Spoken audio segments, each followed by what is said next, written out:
This is DDS Live. From the DDS studios, we are your hosts, Blake Melton, Bradley Newberry, and that guy right there in the man cave. You know him, you love him. It's Matthew Two-Tone Blue Parker. Parker, we're live again. Hey, it's good to be back, guys. Let's do it. Absolutely.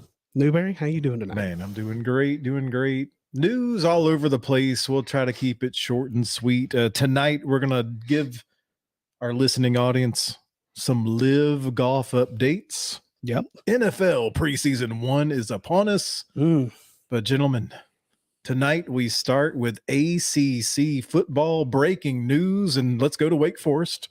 Yep. Quarterback Sam Hartman is out indefinitely. What else do we have, Blake? You know, we have a statement here from Wake Forest Athletics. It says, following a workout on Tuesday, redshirt junior quarterback Sam Hartman sought medical attention for a non-football related condition. The results of those tests, subsequent treatment will remove Sam from the team activities indefinitely. This all sounds like pretty serious stuff. When they start talking about treatments, when they talk about guys complaining about injuries or conditions that are outside of football activities, it kind of makes my blood, I kind of get the creepy crawlies, right? Because we know that there are serious conditions out there that sometimes plague high-level athletes that aren't found until maybe a physical, or sometimes they're just never found. So, look, it's all speculation right now what it could be about. We need to all respect his privacy. If he wants to talk about it, we can, we're here to, as the public, to listen to what he has to say, and we're here to support him for sure. But it is definitely bad news for Wake Forest, but more importantly, we all hope that Sam gets better. Yeah, I agree. And thank goodness for sports sometimes. You find something that, me and you never would have found possibly, right? Right. Happened with the Texans with their wide receiver. He had leukemia. They randomly found it. But I'm here to say, fellas, I'm up on Wake Forest. Whatever my win total was on ACC for Wake Forest, add a game to it. Woohoo! That is because I am team Mitch Griffiths, who's getting the start, redshirt freshman. And it doesn't sound like if Sam Hartman will be back. He was at practice today. It's when he's back.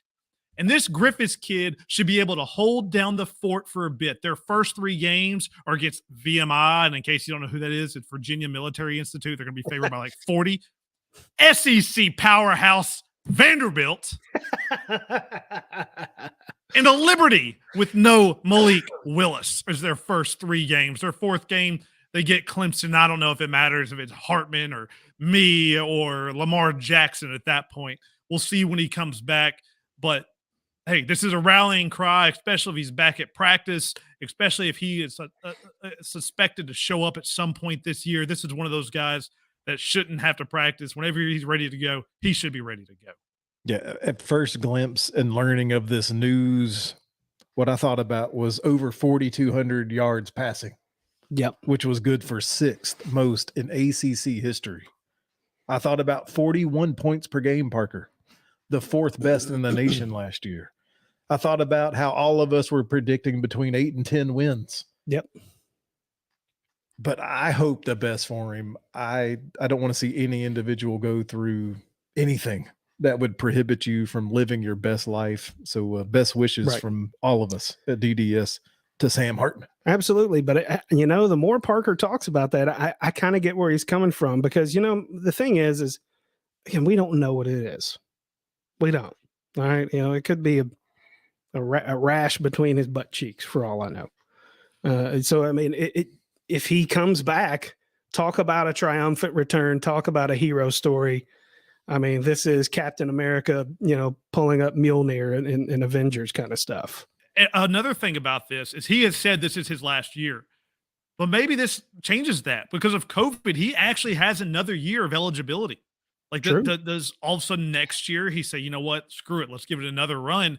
And this kid that they gave the start too quick. They thought it was going to be a battle, but this Griffiths kid, I'm telling you, I'm not saying he's Sam Hartman, but what I am saying is he's more mobile. It adds a complete different game to this. And supposedly coaches today asked, hey, what percentage of the playbook are you guys going to pull back? And they go, we're at 120% of the playbook. Whenever we decide what we don't want, we'll back it to 100%. But there is nothing we're taking out because he is out. Right. Well, you like hearing that. You like hearing confidence in the backup for sure. I do. Let's move on to LIV Golf updates. Oh boy. LIV Golf in the news again. And we'll just start right here. The Open champ, Cam Smith, signs a $100 million deal to take his golfing efforts to LIV Golf. Blake, what's your first reaction? I mean, is anybody really surprised, particularly after he won the Open? He just kind of kicked around and kind of beat around the bush, gave this kind of half-hearted answer that I don't deal with that stuff. I let my team deal with that. I mean, it doesn't surprise anybody. What it does surprise me is that you're paying him $100 million just because look, winning the Open is great. That's a feat that, anybody would say is a monumental achievement. But $100 million, he doesn't have to play in another golf tournament for the rest of his life if he doesn't want to. I don't understand the thought process still behind this whole LIV model. How are they ever going to make enough money to be able to justify paying this much money to this many people? Parker, I am very interested to hear your first reaction to this. Cam Smith is the guy when you're in elementary school, when you say you could have $1 million or you can have a penny doubled a day for a month. Cam Smith took the $1 million. Yep. He is the best golfer on the LIV Tour right now, but the PGA has a response to this, and it's actually a pretty good idea. LIV is going out there and say, hey, we're going to pay you $100 million. Hey, we're going to pay you $200 million. Look at players like Jim Furyk. He's played for 28 years, and he has earned $71 million. There is there is work out there from the PGA right now to players that say, okay, yeah, that might be true. But John Elway also, signed a $20 million contract 25 years ago. If Furyk started his career today and had that same career, this is from the PGA, that 71 wouldn't be 71. It'd be $620 million. They do the same thing with Spieth. They say, yeah, he's earned $52 million, but if he would have started today, it's $240 million. And the PGA won its first court battle yesterday, which is going to be first, the first of many. And I will say this till I am blue in the face. No one cares about the LIV without a major TV deal. Sure, it is fun to talk about, but the last round, the most important round, the last round that LIV played, it drew 74,000 viewers, and that was down 20% from the previous LIV the third round. Guess what pulled in the last round of the recent PGA Tour without any huge names? 2.5 million. That's 35 times as many without their A players. So until you get that TV deal, you got nothing. Yeah, I got another tweet here from our buddy Dan Rappaport. Old Dan. Look at these numbers. Phil Mickelson, 200 million. Dustin Johnson, 150 million. Bryson DeChambeau, 125 million. Brooks Koepka, 100 million. Now Cameron Smith, 100 million. That's $675 million for 5 players. It's literally over a third of what the estimated payouts are for the PGA guys. How is this? Again, Parker, there's no TV deals. Look, I know they're all, backed by a bunch of oil guys and they have unlimited money, but at some point it's got to yield something, right?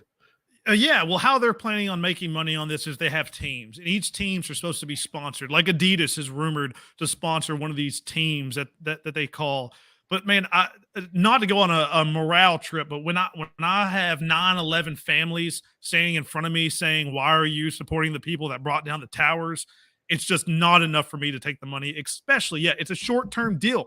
I understand it for these golfers that suck. The people that are past their prime. I get it for Phil. I really do, because he's not going to win again. But Cam Smith is one of the top players in the world, and he could win over and over and over again. Was it worth taking the $100 million and giving up what could be for the PGA Tour for years to come, giving up sponsorships for years to come, because people just aren't going to touch this? Yeah, I mean, I think that's a fair argument. What happens when this folds? And what happens when the PGA Tour says, no, you can't come back? And I hope they do. I hope they say no. I mean, and we already know that anything that they win over there, the Ali Kebab Sand Open, nobody's going to give a shit. We're never going to remember any golf tournament that was ever played in the LIV Golf Tournament. You can go ahead and book that right now. Yeah. If you want a legacy, you stay in the PGA. Yeah, for sure. I mean, there's something to be said about the tradition behind golf. And that's honestly, that's a lot of what professional sports really are. Yeah, these guys make a lot of money, but a lot of it has to do with tradition. It has to do with the guys that came before them. And I get that these guys are chasing money, but, you know, it shows their naivete. The fact that they are chasing the money this hard and not thinking about what the consequences could potentially be in the worst case scenario for their actions. Yeah, and I get it. A lot of these guys aren't American, right? Cam Smith is Australian. So it hits a little different, I think, here. But again, I mean, yeah, 100 million, it's a ton of money. But the PGA's response, again, who uncovered that was Dan Rappaport, who does fantastic reporting on everything PGA's. And I highly recommend everybody follow him. Yep. All right. And I'll put his, let me put his thing up here. It's at Daniel_Rappaport there for everybody to follow him. Nice chat. We're going to switch gears to the NFL. They're never lacking in storylines, as my older brother would say. It's just as scripted as WWE wrestling. But this week, we welcome back football. Yeah. Actually, we did that kind of last week with a little practice at the Hall of Fame game. Little week zero action. Practice? Week zero practice. Literally football from now until mid-February. The NFL brings in preseason week 1, and we from Middle Tennessee, one game that's of interest. The Tennessee Titans are traveling to the Baltimore Ravens. Who's playing, Parker? Who's going to be playing in week 1? Not Derrick Henry, not Ryan Tannehill. Logan Woodside's going to get the start. And I think you see Logan Woodside first half, Malik Willis second half. But Vrabel plays it pretty close to the vest. I'll say the thing about this is Harbaugh plays these games differently in preseason. He plays to win preseason games. He does. I put this on Twitter about a week ago just to let people get in on it. Like, over the last few years, his last 20 games, he's 20-0 in the preseason. And against the spread, he's 17-2-1. And just like LIV Golf, none of that matters. This is ridiculous. I mean, all that matters is you don't have an injury like J.K. Dobbins last year that messed up a bunch of stuff. That's what I'm saying, man. You know, if he gets one of his big guys hurt again, I mean, do you have to say I told you so? I mean, I don't want it to happen to anybody, but golly, those damn Ravens. Yeah, the thing you want in preseason, above all, is to not get hurt. After that, you know, I want to see Malik. I want to see his release. I want to see his timing. I want to see people are running the right routes. Just, you know, some generically basic things. I'm not looking. I don't care what the score is. I really don't. Yeah, I was going to ask what are a few things you're looking at. So you're looking for Malik. You're kind of looking at his footwork. Does he look comfortable out there? Are him and the receivers on the same page? I'll tell you something I'm looking for. I want to see Big Chig. I want to see him out there making some stuff happen, pushing some guys around, chipping some guys, getting off some blocks, and making some catches over the middle. I tell you what else I want to see. I want to see Kyle Phillips. This guy, the videos I've been seeing from him, crisp routes, really, really crisp routes. And he's able to create some separation. It's kind of nice to see for once. And I know they're not going to do this so I'll get my hopes up for nothing, but I would like to see a little bit different passing concepts. I know that's going to be more of a regular season, but the biggest ad for the Titans this year wasn't Treylon, wasn't Bobby Trees, wasn't Malik. It was Tim Kelly. Yep. And I know we're not going to get answers in this game, but I'm excited to see it. I thought the biggest ad was 90 catch Austin Hooper. Oh, I might as well cash in that bet right now, Parker. It was 60. That guy's not catching 20. Whatever. He's going to start talking about not having Quessenberry over here in a minute. So that's what I'm watching in the Tennessee Titans game. I'm watching the offensive line. I'm watching the defensive line. Yeah. Because, the sexy players will not play. It's preseason. Right. Why should they? Right. But I can watch blocking, and I can watch how defensive linemen get off of blocks. Yeah, well, we'll see. I'm kind of curious to see the schemes. Are they going to? I mean, like you said, we're not going to be able to tell too much, right? Because play calling for Woodside and Malik or that those concepts might be a little bit different, a little less complicated than what it would be if Tanny was in there. I agree. We have a comment over here with Adam. I completely agree. Austin Hooper is probably the biggest ad on the field because the Titans are better with 2 tight end sets. Last year they ran way too much 11 personnel, and they need to get back to it. It's just what they're better at, and that's why I sit here and say Austin Hooper is a shoo-in for 60 catches. Yeah, we got a comment from old Officer Adam Boyso here. Yeah, he says he wants to see old Taylor Lewan too. Taylor, I'm no longer on social media. Taylor Lewan can only be seen on the front row at WWE SummerSlam.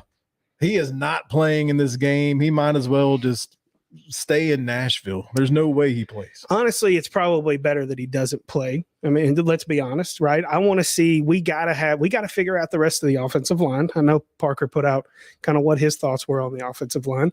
But we got to get some guys to step up and make some more headway for sure.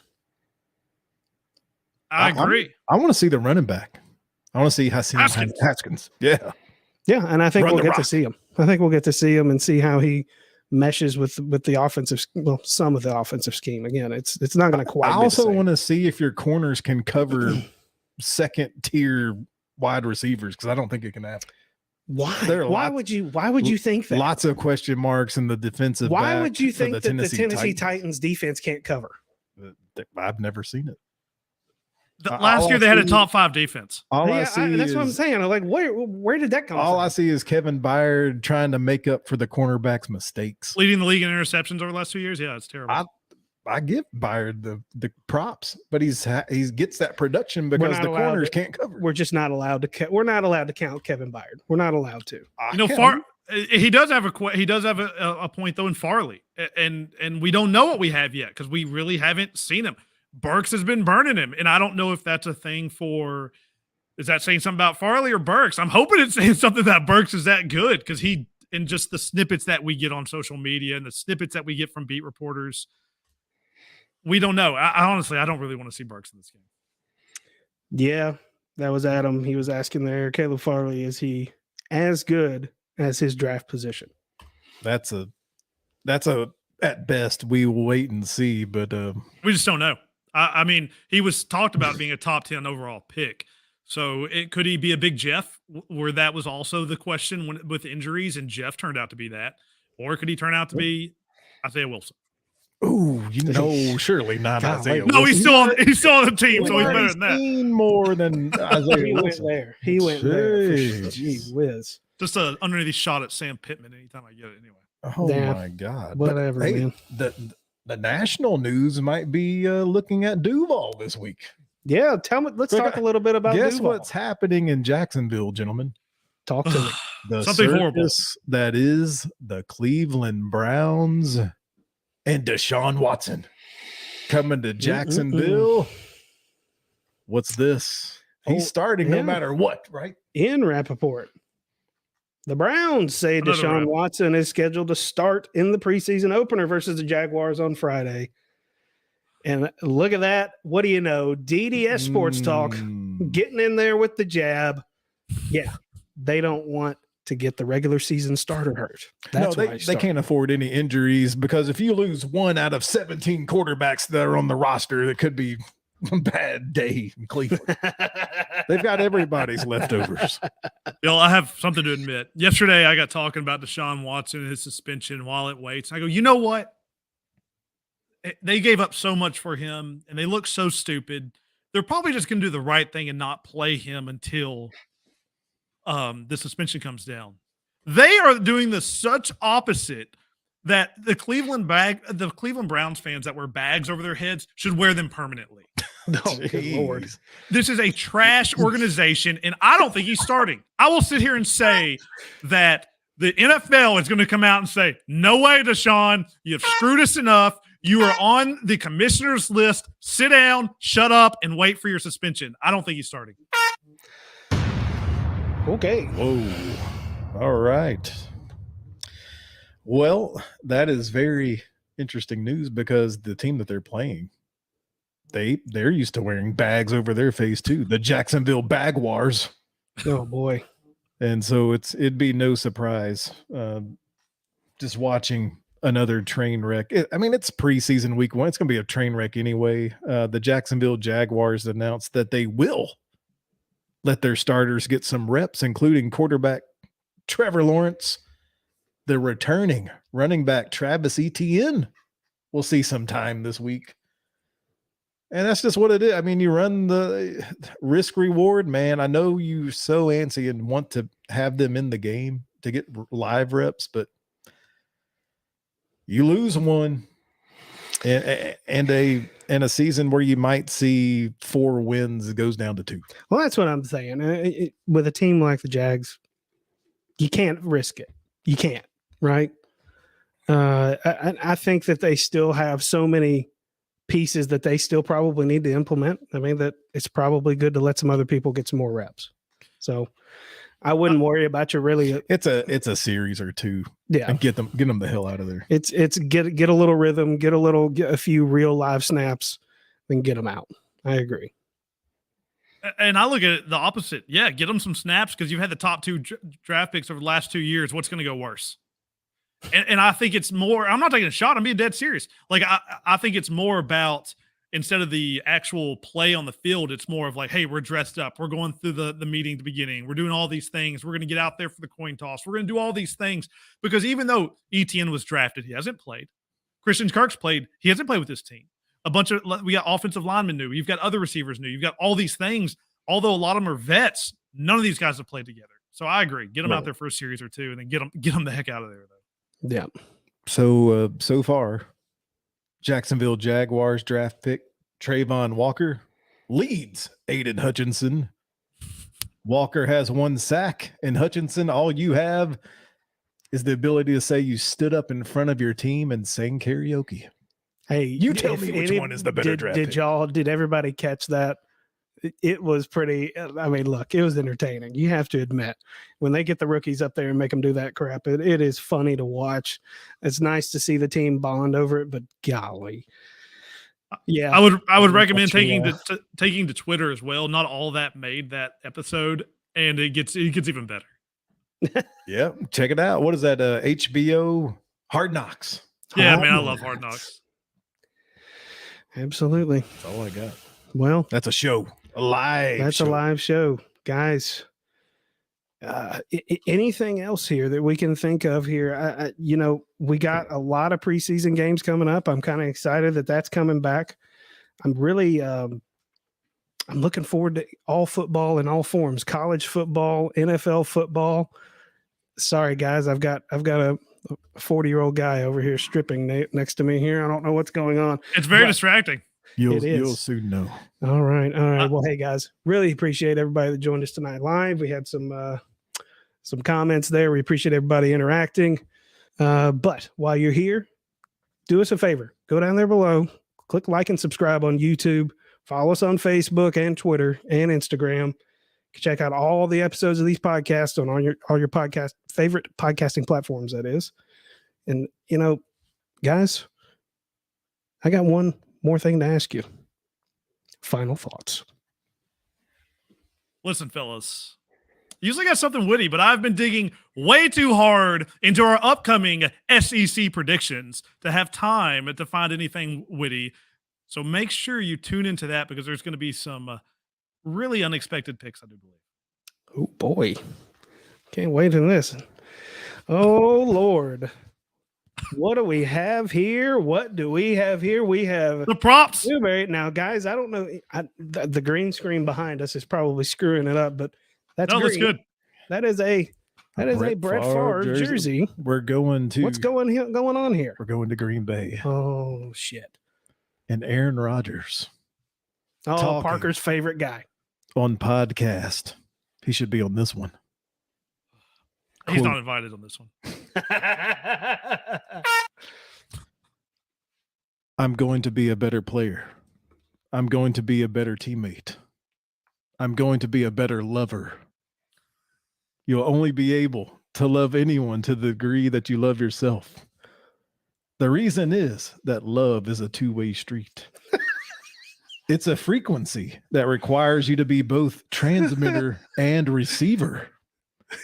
If you don't feel worthy to receive love, you won't allow yourself to feel the love that you want to share. Oh, good Lord. These are the quotes of MVP quarterback Aaron Rodgers. Oh, yeah, that guy seems like he's really focused on football. I mean, we talk about Taylor Wan doing a podcast every now and then. It took him 2.5 hours. If he's going to talk about being a better lover, they take Blue of Water. We need to compare them with Aaron Andrews, Hillary Scott, Destiny Newton, Olivia Munn, Danica Patrick, and we should ask all of them. I don't know, but I mean, I'm pretty sure, wasn't he commenting on his ayahuasca trip? Is that what that was? Yeah, he was. In fact, the NFL had to come out and even rule that he did not violate the drug policy. I don't know. How is that possible? He literally said that he took it. I don't understand. But it's not a performance enhancer. Basically. Oh, whatever. Here we go. You can ask his women if it was a performance enhancer. Oh, well, golly, I can't. Now I've got to follow that up. Well, the only thing I've got as a final thought is our boy, Jarrett Garantano, is set to make his NFL debut for the Arizona Cardinals on Friday. Oh, my God. Because both the starter and the backup are going to be out due to injury. So we are going to see probably somewhere in the neighborhood of 15 or 16 interceptions in a matter of three minutes, probably. Ooh. But, guys, that's all I got for today. As always, it is Two-Tone Blue all the way. You guys be well.